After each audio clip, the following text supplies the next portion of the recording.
ಶ್ರೀ ಗಣಪತಿ ಶಾರದಾ ಗುರುಭ್ಯೋ ನಮಃ. ಉತ್ತರಂ ಯತ್ ಸಮುದ್ರಸ್ಯ ಹಿಮಾದ್ರೇಶ್ಚೈವ ದಕ್ಷಿಣಂ ವರ್ಷಂ ತದ್ಭಾರತಂ ನಾಮ ಭಾರತೀಯತ್ರ ಸಂತತಿ. ಶ್ರೋತೃಗಳಿಗೆ ಶ್ರೀ ಸ್ಕಾಂದ ಮಹಾಪುರಾಣದ 4ನೆಯ ಕಾಶಿ ಖಂಡದ ಉತ್ತರಾರ್ಧದಲ್ಲಿ ವಿಶ್ವೇಶ್ವರಾವಿರ್ಭಾವ ವರ್ಣನವೆಂಬ 99ನೆಯ ಅಧ್ಯಾಯಕ್ಕೆ ಸ್ವಾಗತ. ವ್ಯಾಸನು ಹೇಳುತ್ತಾನೆ, ಎಲೈ ಸೂತನೆ, ದೇವದೇವನು ಲೋಕನಾಥನೂ ಆದ ಪರಮೇಶ್ವರನ ಚರಿತ್ರೆಯನ್ನು ಷಣ್ಮುಖ ಸ್ವಾಮಿಯು ಅಗಸ್ತ್ಯ ಮಹಾಮುನಿಗೆ ವಿವರಿಸಿದ ಪ್ರಕಾರದಿಂದ ಹೇಳುವೆನು ಕೇಳು. ಅಗಸ್ತ್ಯನು ಕೇಳುತ್ತಾನೆ, ದೇವಸೇನಾಪತಿಯೇ, ಆ ನಿರ್ವಾಣ ಮಂಟಪದಿಂದ ಹೊರಟ ಮಹೇಶ್ವರನು ದೇವತಾ ಗಣಗಳೊಡನೆ ಕೂಡಿ ಮುಂದೆ ಏನನ್ನು ಮಾಡಿದನು ಎಂಬುದನ್ನು ಹೇಳು. ಸ್ಕಂದನು ಹೇಳುತ್ತಾನೆ, ಬ್ರಹ್ಮ ನಾರಾಯಣರು ಮುಂದೆ ಬರುತ್ತಿರಲು ಶಂಭುವು ಮುಕ್ತಿಮಂಟಪವನ್ನು ಬಿಟ್ಟು ಶೃಂಗಾರ ಮಂಟಪವನ್ನು ಸೇರಿ ಏನು ಮಾಡಿದನೆಂಬುದನ್ನು ಹೇಳುವೆನು ಕೇಳು. ನಾನು ಗಣೇಶ ಮತ್ತು ಪಾರ್ವತಿಯಿಂದ ಕೂಡಿದವನಾಗಿ ಅಲ್ಲಿ ಪೂರ್ವಾಭಿಮುಖನಾಗಿ ಶಂಕರನು ಕುಳಿತಿರಲು ಆತನ ಬಲಗಡೆಯಲ್ಲಿ ಬ್ರಹ್ಮದೇವನು, ಎಡಗಡೆಯಲ್ಲಿ ನಾರಾಯಣನು ಸುಖಾಸೀನರಾಗಿದ್ದರು. ಮಹೇಂದ್ರನು ಬೀಸಣಿಗೆಯನ್ನು ಹಾಕುತ್ತಿದ್ದನು. ಮಹರ್ಷಿಗಳು ಆತನನ್ನು ಸುತ್ತುವರೆದಿದ್ದರು. ಗಣಗಳೆಲ್ಲರೂ ಆದರದಿಂದ ಆತನ ಹಿಂಭಾಗದಲ್ಲಿ ಮೌನದಿಂದ ನಿಂತಿದ್ದರು. ಹಿರಿದ ಆಯುಧಗಳನ್ನು ಹಿಡಿದು ಅತ್ಯಂತ ಗರ್ವಿಷ್ಠರಾದ ಪ್ರಮಥರು ಆತನನ್ನು ಸೇವಿಸುತ್ತಿದ್ದರು. ಆಗ ಪರಮೇಶ್ವರನು ತನ್ನ ಬಲಗೈಯನ್ನೆತ್ತಿ ಅಂಗೈಯೊಳಗಿನ ಲಿಂಗವನ್ನು ತೋರಿಸುತ್ತಾ ಬ್ರಹ್ಮ ವಿಷ್ಣುಗಳಿಗೆ ಇಂತೆಂದನು, ಈ ಲಿಂಗವನ್ನು ನೋಡಿರಿ, ನೋಡಿರಿ, ಇದೇ ಪರಂಜ್ಯೋತಿ ಸ್ವರೂಪವು, ಇದೇ ಪರಾತ್ಪರ ವಸ್ತುವು, ಇದೇ ಸರ್ವಸಿದ್ಧಿಕರವಾದ ನನ್ನ ಸ್ಥಾವರ ರೂಪವು. ಇಲ್ಲಿ ನೆರೆದಿರುವ ಮಹೇಶ್ವರರೆಲ್ಲರೂ ಸಿದ್ಧರು. ಬಾಲ್ಯದ ಮೊದಲು ಬ್ರಹ್ಮಚರ್ಯವನ್ನು ಆಚರಿಸುತ್ತಿರುವರು. ಜಿತೇಂದ್ರಿಯರು, ತಪಸ್ಸಿನಲ್ಲಿಯೇ ನಿರತರಾಗಿರುವರು. ಪ್ರಣವದ ಅಕಾರ, ಉಕಾರ, ಮಕಾರ, ನಾದ, ಬಿಂದುಗಳ ಲಕ್ಷ್ಯಗಳನ್ನು ಯಥಾರ್ಥವಾಗಿ ಬಲ್ಲವರು.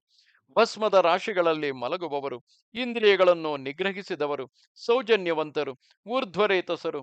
ನಿತ್ಯವೂ ಏಕಾಗ್ರಗಳಾದ ಇಂದ್ರಿಯಗಳಿಂದಲೂ ಮನಸ್ಸಿನಿಂದಲೂ ಲಿಂಗ ಪೂಜೆ ಮಾಡುತ್ತಿರುವರು. ನಿತ್ಯವೂ ತೀರ್ಥಗಳಲ್ಲಿಯೂ ಭಸ್ಮದಲ್ಲಿಯೂ ಮಾಡುವ ಸ್ನಾನದಿಂದ ಪರಿಶುದ್ಧರಾಗಿರುವರು. ಅಂದ ಮೂಲಗಳನ್ನೇ ಸೇವಿಸಿಕೊಂಡು ಪರತತ್ವದಲ್ಲಿಯೇ ದೃಷ್ಟಿಯುಳ್ಳವರು. ಸತ್ಯವನ್ನೇ ನುಡಿಯುವವರು. ಕ್ರೋಧವನ್ನು ಗೆದ್ದವರು. ಮೋಹರಹಿತರು, ಅಕಿಂಚನರು. ತೀರ್ಥ ಪರಿಗ್ರಹವನ್ನು ಮಾಡದವರು. ಆಶಾರಹಿತರು, ಪ್ರಪಂಚ ದೂರರು. ಈ ಆತಂಕರಹಿತವಾದುದು, ಆದಿವ್ಯಾಧಿ ವರ್ಜಿತವಾದುದು ಆದ ಜೀವನವುಳ್ಳವರು. ಐಶ್ವರ್ಯವನ್ನು ತ್ಯಾಗ ಮಾಡಿರುವರು. ಮುಂದಿನ ಯೋಚನೆ ಇಲ್ಲದವರು. ಸಂಘ ದೂರರು, ಪರಿಶುದ್ಧ ಮನಸ್ಕರು. ಭಯಂಕರವಾದ ಸಂಸಾರವನ್ನು ಕಡೆಹಾದಿರುವರು. ಮನಸ್ಸಿನ ಸಂಶಯಗಳನ್ನು ಕಳೆದುಕೊಂಡಿರುವವರು. ಪಾಪರಹಿತರು, ದ್ವೈತ ಭಾವವಿಲ್ಲದವರು. ಸುಖ ದುಃಖಾದಿ ದ್ವಂದ್ವಗಳನ್ನು ಮೀರಿದವರು. ದೃಢವಾದ ತತ್ವ ನಿಶ್ಚಯವುಳ್ಳವರು. ಅಹಂಕಾರ ವರ್ಜಿತವಾದ ಸದಾಚಾರದಲ್ಲಿ ಇರುವವರು. ಇವರೇ ಯಾವಾಗಲೂ ನನಗೆ ಅತ್ಯಂತ ಪ್ರಿಯರು, ನನ್ನ ಪುತ್ರರು. ಇವರು ನನ್ನ ಸ್ವರೂಪಿಗಳೇ ಆಗಿರುವರು. ನನ್ನಲ್ಲಿ ಭಕ್ತಿಯುಳ್ಳವರೆಲ್ಲರೂ ನನ್ನ ರೂಪಿಗಳೆಂದೇ ಇವರನ್ನು ಪೂಜಿಸಬೇಕು, ನಮಸ್ಕರಿಸಬೇಕು. ಇವರನ್ನು ಅರ್ಚನೆ ಮಾಡುವುದರಿಂದ ನನ್ನನ್ನೇ ಪೂಜಿಸಿದಂತಾಗುವುದು. ಇದರಲ್ಲಿ ಸಂದೇಹವಿಲ್ಲ. ವಿಶ್ವೇಶ್ವರನ ಈ ಕ್ಷೇತ್ರದಲ್ಲಿ ವಿಶೇಷವಾಗಿ ಶಿವಯೋಗಿಗಳಿಗೆ ಭೋಜನವನ್ನು ಮಾಡಿಸಬೇಕು. ಒಬ್ಬೊಬ್ಬನಿಗೆ ಭೋಜನವನ್ನು ಮಾಡಿಸುವುದರಿಂದಲೂ ಕೋಟಿ ಜನರಿಗೆ ಅನ್ನವನ್ನಿತ್ತ ಫಲವು ಲಭಿಸುವುದು. ಈ ವಿಶ್ವೇಶ್ವರನು ನಿಜವಾಗಿಯೂ ಸ್ಥಾವರ ಲಿಂಗರೂಪಿಯಾದ ಜಗತ್ಪತಿಯೇ ಆಗಿರುವನು. ಭಕ್ತಿಯುಕ್ತರಾದ ಸಮಸ್ತ ಜನರಿಗೂ ಸರ್ವಸಿದ್ಧಿಗಳನ್ನು ಕೈಗೂಡಿಸುವನು. ಇತರ ಸ್ಥಳಗಳಲ್ಲಿ ನಾನು ಕೆಲವು ವೇಳೆ ಭಕ್ತರಿಗೆ ಕಾಣಿಸಿಕೊಳ್ಳುವೆನು, ಕೆಲವು ವೇಳೆ ಕಾಣುವುದಿಲ್ಲ. ಆದರೆ ಈ ಆನಂದ ಕಾರಣದಲ್ಲಿ ನಾನು ಸ್ವೇಚ್ಛೆಯಿಂದಲೇ ನೆಲೆಸಿರುವೆನು. ಸಕಲ ಭಕ್ತರನ್ನು ಅನುಗ್ರಹಿಸುವುದಕ್ಕಾಗಿ ನಾನು ಸರ್ವಕಾಲದಲ್ಲಿಯೂ ಇಲ್ಲಿ ಲಿಂಗರೂಪಿಯಾಗಿ ನೆಲೆಸಿ ಅವರವರ ಮನಸ್ಸಿನ ಕೋರಿಕೆಗಳನ್ನು ಸಲ್ಲಿಸುತ್ತಿರುವೆನು. ಇತರ ಎಲ್ಲ ಕ್ಷೇತ್ರಗಳಲ್ಲಿಯೂ ಸ್ವಯಂಭುಗಳು, ಸುಪ್ರತಿಷ್ಠಿತಗಳು ಆದ ಯಾವ ಲಿಂಗಗಳಿರುವವು ಅವುಗಳೆಲ್ಲವೂ ಈ ಲಿಂಗವನ್ನು ನೋಡಲು ನಿತ್ಯವೂ ಇಲ್ಲಿಗೆ ಬರುತ್ತಿರುವವು.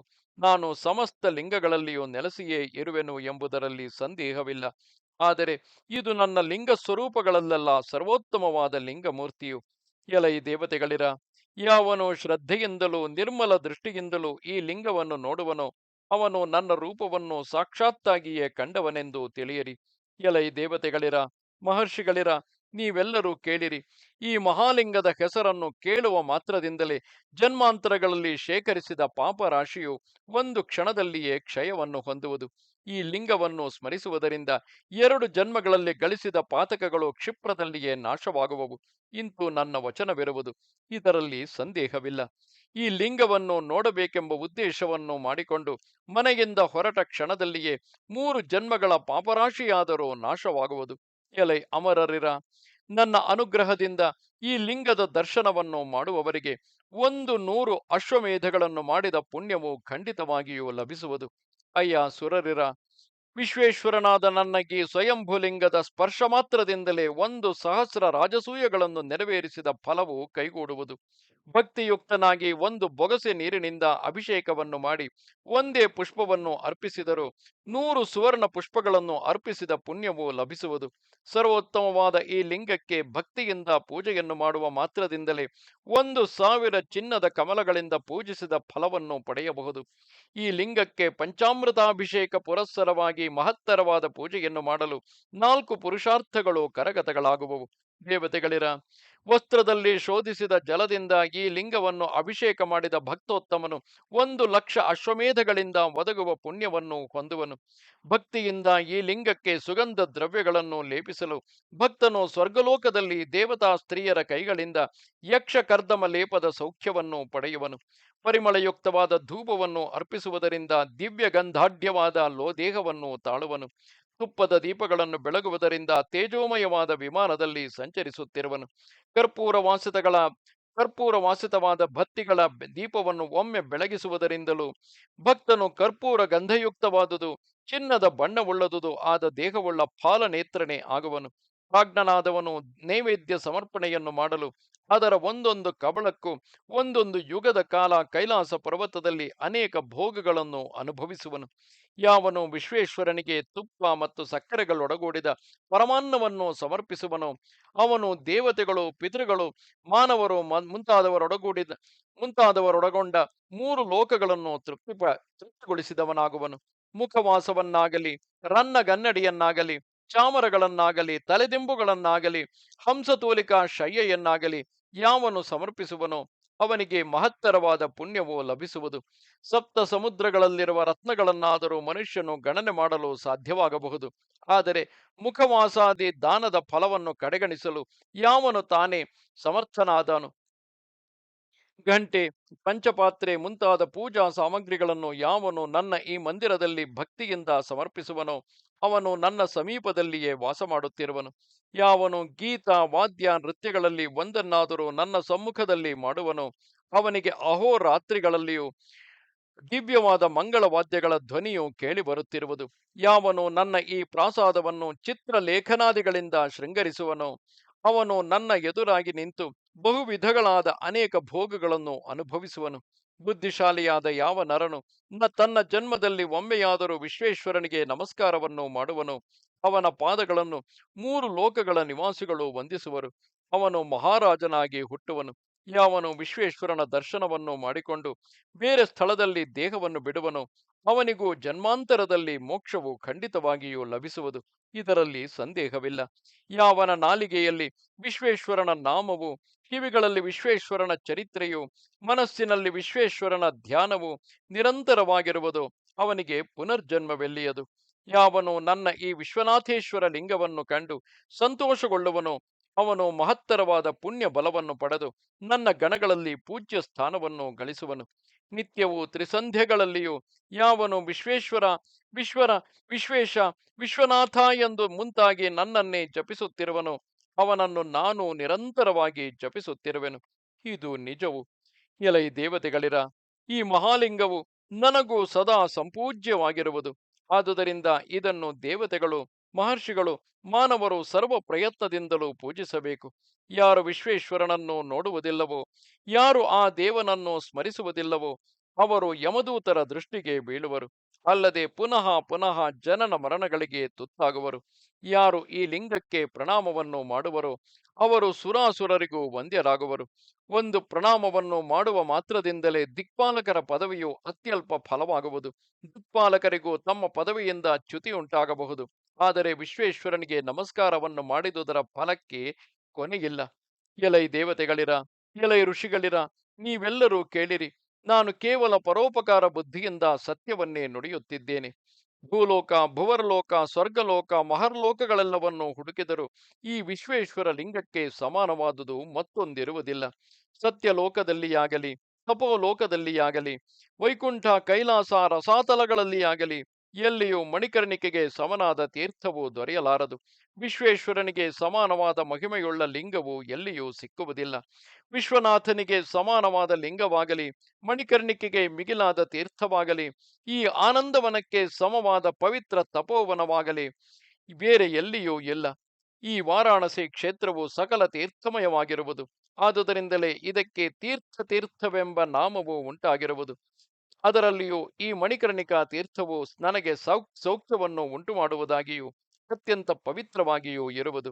ಈ ಮಂಟಪಕ್ಕೆ ಪೂರ್ವದಲ್ಲಿಯೂ ನನ್ನ ರಾಜಗೃಹಕ್ಕೆ ಸ್ವಲ್ಪ ಈಶಾನ್ಯದಲ್ಲಿಯೂ ಇರುವ ಈ ತೀರ್ಥೋತ್ತಮವು ಉತ್ತರಕ್ಕೆ 300 ಹಸ್ತಗಳವರೆಗೂ, ದಕ್ಷಿಣಕ್ಕೆ 200 ಹಸ್ತಗಳವರೆಗೂ ಪ್ರಸರಿಸಿರುವುದು.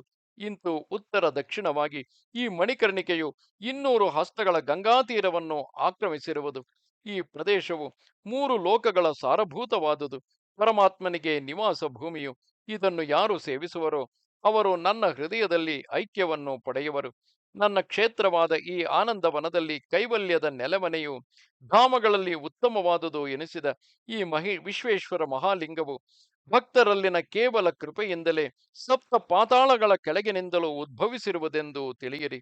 ಯಾರು ಮನಸ್ಸಿನಲ್ಲಿ ಕೃತ್ರಿಮ ಭಾವಗಳನ್ನು ಇಟ್ಟುಕೊಂಡು ಹೇತುವಾದಗಳಲ್ಲಿಯೇ ನಿರತರಾಗಿ ಈ ಲಿಂಗವನ್ನು ಪೂಜಿಸುವರೋ ಅವರಿಗೆ ಆಗುವ ಅತ್ಯುತ್ಕಟವಾದ ಶಿಕ್ಷೆಯನ್ನು ಕೇಳಿರಿ. ಅವರು ಎಂದಿಗೂ ಜನನ ಮರಣ ರೂಪವಾದ ಈ ಭವ ಪ್ರವಾಹದಿಂದ ಬಿಡುಗಡೆಯನ್ನು ಪಡೆಯುವುದಿಲ್ಲ. ನನ್ನ ಭಕ್ತರೆಲ್ಲರೂ ತಮಗೆ ಯಾವ ಯಾವ ವಸ್ತುಗಳು ಪ್ರಿಯಗಳೋ ಅವುಗಳನ್ನು ಆ ಲಿಂಗಕ್ಕೆ ಸಮರ್ಪಿಸಬೇಕು. ಆ ಸಮರ್ಪಣೆಗೆ ಇಹಪರ ಲೋಕಗಳಲ್ಲಿಯೂ ಕೊನೆಗಿರುವುದಿಲ್ಲ. ಹಾಗೆಯೇ ಪಾಪಿಗಳು ಇಲ್ಲಿ ಮಾಡುವ ಪಾಪಗಳಿಗೂ ಅಂತ್ಯವಿರಲಾರದು. ಯಾವ ಮಹಾಜ್ಞಾನಿಗಳು ದೂರದಲ್ಲಿದ್ದರೂ ನನ್ನ ಈ ಲಿಂಗವನ್ನು ನಾನು ಕೊಟ್ಟ ಶುದ್ಧ ಪರಿಕರಗಳಿಂದ ಆರಾಧಿಸುವರೋ ಆ ಸಜ್ಜನರ ಮನೆಗಳಲ್ಲಿ ಮೋಕ್ಷಲಕ್ಷ್ಮಿಯು ಯಾವಾಗಲೂ ನೆಲೆಸಿರುವಳು. ಎಲೈ ನಾರಾಯಣನೇ ಕೇಳು, ಸೃಷ್ಟಿಕರ್ತನೆ ಕೇಳು, ಸಕಲ ದೇವರ್ಷಿ ಗಣಗಳಿರ ಕೇಳಿರಿ. ಈ ಮಹಾಲಿಂಗವು ಸತ್ಪುರುಷರಿಗೆ ಉತ್ತಮ ಸಿದ್ಧಿಯನ್ನು ಕೊಡುವುದು. ಇದಕ್ಕೂ ನನಗೂ ಎಳ್ಳಿನಷ್ಟು ಭೇದವಿರುವುದಿಲ್ಲ. ಸಕಲ ಸಿದ್ಧಿಗಳಿಗೂ ಸಾಧನೋಪಾಯವಾಗಿರುವ ಈ ಲಿಂಗಕ್ಕೆ ಯಾರು ಪುಣ್ಯೋಪಾರ್ಜಿತವಾದ ಧನವನ್ನು ಸಮರ್ಪಿಸುವರೋ ಅವರಿಗೆ ನಾನು ಅತೀಂದ್ರಿಯ ಸೌಖ್ಯಗಳಿಗೆ ಸಾಧನವೂ ಭಯರಹಿತವೂ ಆದ ಮೋಕ್ಷ ಪದವಿಯನ್ನು ಅನುಗ್ರಹಿಸುವೆನು. ಕೈಯನ್ನು ಮೇಲಕ್ಕೆತ್ತಿ ಮತ್ತೆ ಮತ್ತೆ ಹೇಳುವೆನು. ಈ 3 ಲೋಕಗಳಲ್ಲಿಯೂ ಸಾರತಮಗಳಾದ ವಸ್ತುಗಳೆಂದರೆ ಈ 3 ಆಗಿರುವವು.